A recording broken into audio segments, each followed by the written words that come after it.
ఇన్ని కోట్ల మంది ఎన్నో ఆశలు పెట్టుకున్న ఈ బడ్జెట్ మరి వారి ఆశల్ని నెరవేర్చిందా? అంచనాలు అందుకుందా? దేశ చరిత్రలోనే అత్యంత సాహసోపేతమైన నిర్ణయంతో దాని భారాన్ని ప్రజల మీద వేసిన మోడీ ఆ ఫలితాలు అందించేలా చర్యలు తీసుకున్నారా? జైట్లీ వారి చిట్టాపద్దుల్లో తలకిందులైన అంచనాలేంటి? మొత్తంగా డిమానిటైజేషన్ ప్రక్రియ తాలూకు ప్రభావం బడ్జెట్లో ఏమైనా కనిపించిందా?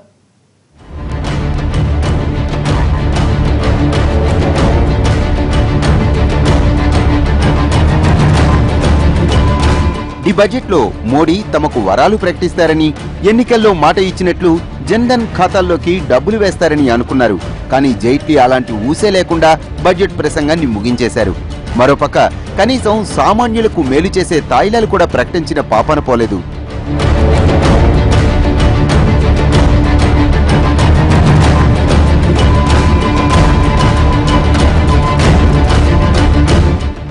బడ్జెట్ అనగానే ముందుగా గుర్తొచ్చే అంశం ఇన్కమ్ ట్యాక్స్. పెద్ద నోట్ల రద్దు తర్వాత దేశంలో బ్యాంకుల్లోకి భారీగా డబ్బు వచ్చి చేరింది. ఆర్బీఐ అధికారిక లెక్కల ప్రకారమే కనీసం 15 లక్షల కోట్ల రూపాయల డబ్బు జమైంది. దీంతో చాలా బ్యాంకుల దగ్గర మూలధనం పెరిగింది. కొన్ని బ్యాంకులు అధికారికంగానే మూలధనాన్ని తగ్గించాయి. ఇక బడ్జెట్ ముందు కూడా పన్ను విధానాలు మార్చాల్సిన అవసరం ఉందంటూ జైట్లీ ఎన్నోసార్లు చెప్పుకొచ్చారు.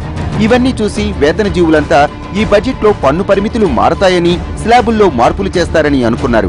పన్ను మినహాయింపు పరిమితిని 2.5 లక్షల నుంచి 4 లక్షలకు పెంచుతారనుకున్నారు. ఇక ఇన్కమ్ ట్యాక్స్ స్లాబ్ను కూడా 4 నుంచి 8 లక్షలకు 10%, 8 నుంచి 12 లక్షలకు 20%, ఆపై ఆదాయం ఉంటే 30% విధిస్తారని ఆశపడ్డారు.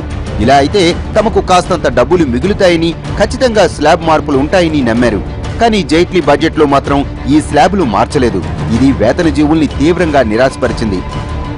ఆదాయ పన్ను స్లాబుల్లో ఎలాంటి మార్పులు లేకపోవటం వేతన జీవులకు అశనిపాతంలా మారింది.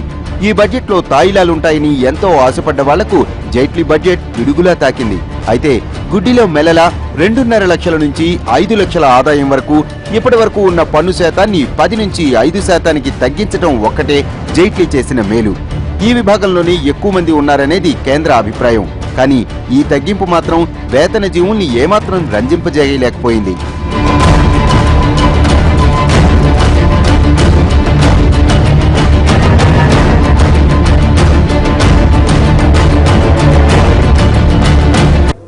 ఇన్కమ్ ట్యాక్స్ విషయానికి మనం వచ్చేటట్టయితే కనీసం థ్రెషోల్డ్ లిమిట్ 2.5 లక్షల నుండి 3 లక్షలైనా చేస్తారని అనుకున్నారు. అట్లా చేయకుండా ఆ 2.5 లక్షలు అది అట్లాగే ఉంచుతూ ఈ 2.5 లక్షల మధ్య ఉన్నటువంటి స్లాబ్ని ఒక 5% తగ్గించారు. 5% తగ్గిస్తూ ఇంకో మాట చెప్పడం ఏం జరిగిందంటే 3 లక్షల వరకు సున్నా పన్ను అన్నారు.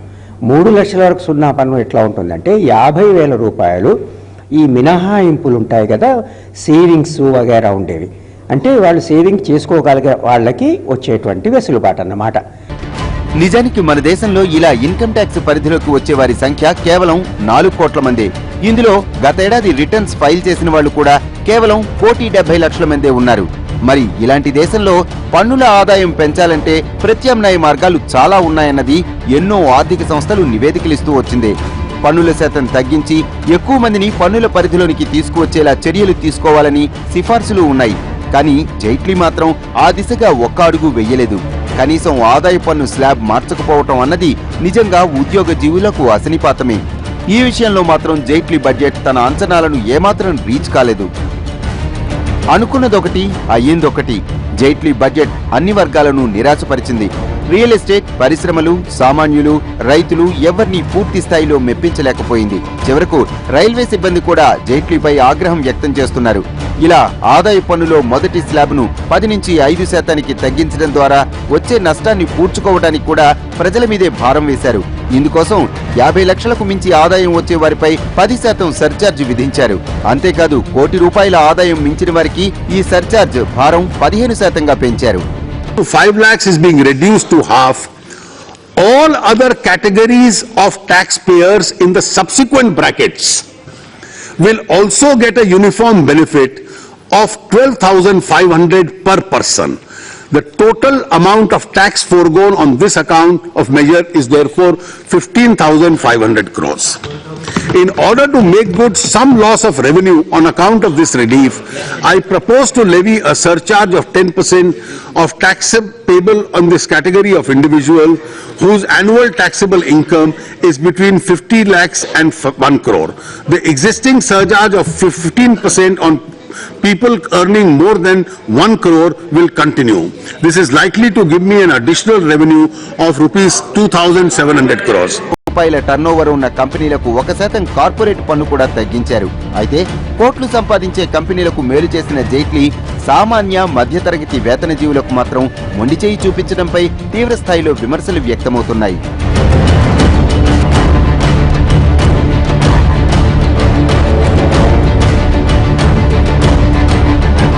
ఇక్కడ అల్పాదాయ వర్గాల వారు, మధ్య తరగతి వ్యక్తులు మాకేమైనా వెసులుబాటు కలిగిస్తారేమో, దీనివల్ల ఏమైనా ప్రయోజనకరమైనటువంటి చర్యలు ఉంటాయేమో అని ఎదురు చూశారు.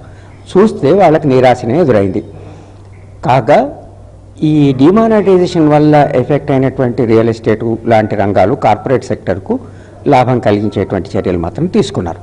డిమానిటైజేషన్ నేపథ్యంలో డిమానిటైజేషన్ తెచ్చినటువంటి చెడులను తొలగించడానికి ఈ బడ్జెట్ ఏమైనా చర్యలు తీసుకుందా ఆశిస్తున్న విధంగా ఏమైనా జరిగింది అంటే అది జరగలేదు. ప్రజల దృష్ట్యా కనుక చూస్తే అది జరగలేదు. జనబాహుళ్యం దృష్ట్యా చూస్తే కనుక డిమానిటైజేషన్ వల్ల వచ్చినటువంటి నష్టాన్ని పూడ్చడానికి ఏ రకమైన చర్యలు తీసుకోలేదు. ఇవన్నీ కాదు, సామాన్యుణ్ణి రంజింపజేసేలా ఈ బడ్జెట్లో ఒక్క విషయం కూడా లేదు. 3 నెలలుగా అనుభవించిన డిమానిటైజేషన్ కష్టాలకు ఇది ప్రతిఫలం అని చెప్పేలా ఒక్క ప్రకటన లేదు. కనీసం నోట్ల పాట్లు పడ్డ సామాన్యుడికి ఊరటనిచ్చేలా ఏ ఒక్క నిర్ణయం కూడా తీసుకోలేదు. పెద్ద నోట్ల రద్దు ఫలితాలు త్వరలోనే అనుభవిస్తారని కేంద్రం చెప్పిన మాటలు పచ్చి అబద్ధమని తేలిపోయింది. పెద్ద నోట్ల రద్దుతో ఏం ప్రయోజనాలు కలుగుతాయో తెలియదు కానీ ఇప్పటికైతే బడ్జెట్లో మాత్రం ప్రయోజనాలు కలిగించడంలో జైట్లీ ఫెయిల్ అయ్యారన్న విమర్శలు వినిపిస్తున్నాయి.